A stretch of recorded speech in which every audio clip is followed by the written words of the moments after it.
नमस्कार विद्यार्थी मित्रांनो, बघा तुम्हाला आजची ट्रिक बघा किती सोपी आहे. आपल्याला काय दिलंय, वाय इज इक्वल टू अशा टाईपचे जर एक्झाम्पल तुम्हाला सोडवायचे असेल तर तुम्हाला पहिले बेसिक आलं पाहिजे. मग बेसिक काय आहे बघा मित्रांनो, तर बेसिक काय आहे, समेशन के म्हणजे n of n plus one upon two म्हणजेच काय, 1 + 2 + 3 + and so on n of n plus one divided by two k square summation of k square n of n plus one twice n plus one upon six म्हणजे वनचा square plus टूचा square plus n square is equal to n of n plus one twice n plus one upon six. हा एक formula लक्षात ठेवायचा. K cube n of n plus one upon two त्याचा whole square म्हणजे 1³ + 2³ + 3 and so on n cube n of n plus one upon two त्याचा whole square. बघा मित्रांनो, ते एक्झाम्पल हे बेसिक तुम्हाला माहीत पाहिजेत. तर आपण एक्झाम्पल कसं सोडवणार बघा.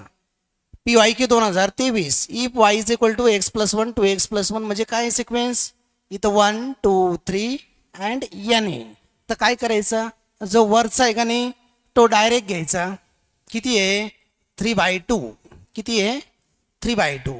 मग 1 + 2 + 3 + अँड सो ऑन काय फॉर्म्युला येणार आहे, n of n plus one divided by to.